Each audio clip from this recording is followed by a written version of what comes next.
Bapak Stephen Tong dengan rekan-rekan yang hebat, yang sangat luar biasa dalam ilmu teologianya, pergi ke Lembaga Alkitab Indonesia, dan di situ Bapak harus mengusulkan supaya ayat-ayat yang di Markus 16 itu dibuang. Bapak harus mengusulkan supaya ayat-ayat yang di Markus 16 itu dibuang. Komentar dan kesimpulan dari Pendeta Lubis yang barusan Anda dengar itu persis merupakan komentar dari orang yang tidak paham apa-apa, tidak belajar, tidak mengerti apa-apa tentang bidang ini, tapi ngomong terus meskipun sudah dinasehati, sudah dikasih tahu, tapi tidak stop. Kalau memang itu masih tetap ada, berarti apa yang dikatakan oleh rekan-rekan kita, khususnya pihak Muslim, benar bahwa Alkitab itu palsu karena ada ayat-ayat palsu. Kalau ada ayat-ayat 1357 ayat palsu, yang lain juga palsu, sama.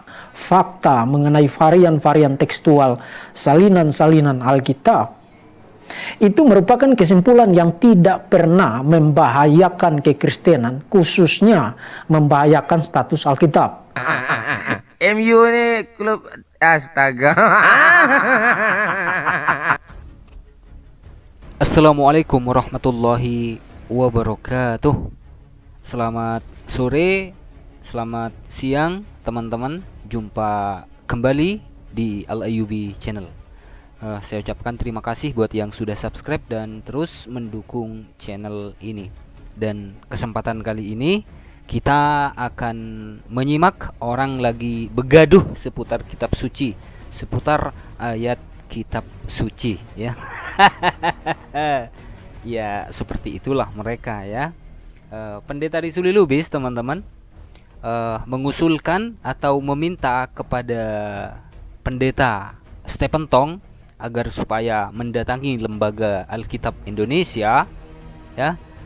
Kalau memang Markus seputar minum racun itu ayatnya tidak asli, maka pendeta Rizuli Lubis meminta agar supaya pendeta Stephen Tong mendatangi LAI dan mengusulkan agar supaya ayat itu dibuang, gitu ya. Di sini ceritanya pendeta Dr. Deki Nggadas yang nggak terima dengan pernyataan Rizuli Lubis. Kan konyol juga pendeta Rizuli Lubis, ya. Masa ayat kitab suci disuruh dibuang, gitu kan? Tapi sebelumnya teman-teman, bagi yang ingin berinfak, bagi yang ingin menginfakkan sebagian rezekinya, silahkan klik di bagian deskripsi, ya. Di situ ada 3 nomor rekening yang pastinya rekening MMCI, ya, besutan Bang Zuma, terus Mu'allaf Center Yogyakarta, terus YPMA Tauhid Jawa Timur. Baik teman-teman, seperti apa videonya? Langsung saja kita simak.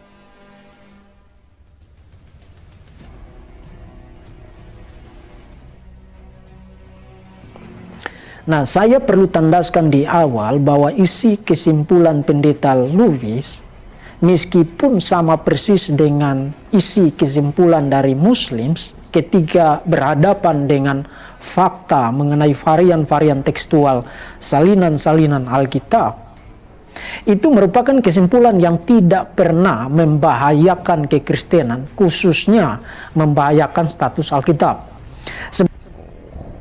Tidak pernah membahayakan kekristenan, ya, tidak pernah membahayakan status Alkitab menurut Dr. Deki Nggadas, ya. Lucu juga sekaligus konyol, ya, pernyataan dari pendeta Rizuli Lubis yang mengusulkan kepada Stephen Tong, pendeta Stephen Tong, agar ayat itu, ayat Markus 16 ayat 17-18 itu dibuang, suruh buang. Kocak juga, ya. Makanya nggak heran kalau Dr. Deki Nggadas ya geram dengan pernyataan Rizuli Lubis ini. Masa ayat kitab suci suruh buang, gitu kan? Sekarang yuk kita cek di sini. Atau yang disebut the longer ending of Mark. Video itu dimaksudkan untuk menjawab tantangan dari Muslims yang menggunakan ayat 17 ayat 18 Markus pasal 16 untuk menantang orang-orang Kristen minum racun dalam rangka membuktikan kebenaran ayat tersebut. Nah, salah satu premis saya di dalam video itu adalah bahwa tantangan itu tidak sah karena didasarkan atas dasar sebuah teks yang sangat bermasalah secara tekstual. Bahkan pandangan mayoritas pakar studi kritik teks Perjanjian Baru adalah bahwa Markus pasal 16 ayat 9 sampai ayat 20 bukan merupakan bagian original dari naskah asli Injil Markus. Wow, keren ya.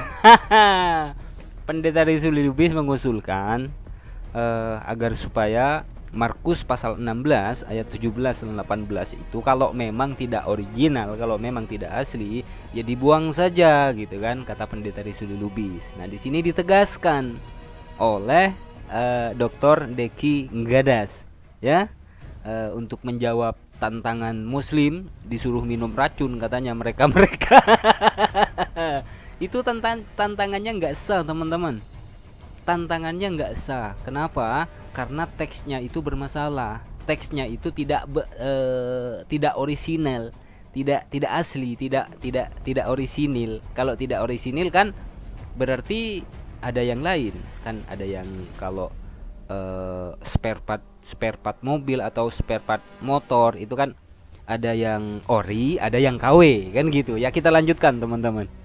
Artinya kalau seseorang berpandangan bahwa the longer ending of Mark bukan merupakan bagian original dari Injil Markus, maka seketika tantangan itu menjadi tidak sah. Nah, terhadap premis itu ada beberapa jenis komentar pada video tersebut yang menurut saya perlu ditanggapi secara khusus dalam rangka menerangkan aspek edukatifnya. Dan di dalam video ini saya akan memberikan respons terhadap jenis tanggapan yang pertama. Bang, gak usah berputar-putar dan memakai istilah asing. Jadi sang komentator ini mengakui kualitas ceteknya. Intinya Anda itu ngeles, yaitu ciri orang munafik kalau kepepet bilang ada ayat tambahan. Tapi kalau dituduh Injil palsu, ngotot bilang asli. Tapi kenapa... Menarik juga ya pernyataan pendeta, pernyataan Verbum Veritatis atau Deki Nggadas ini ya, Dr. Deki Nggadas ini, teman-teman. Dia sendiri yang bilang toh, tantangan itu, tantangan dari saudara-saudara Muslim itu nggak sah. Kenapa tidak sah?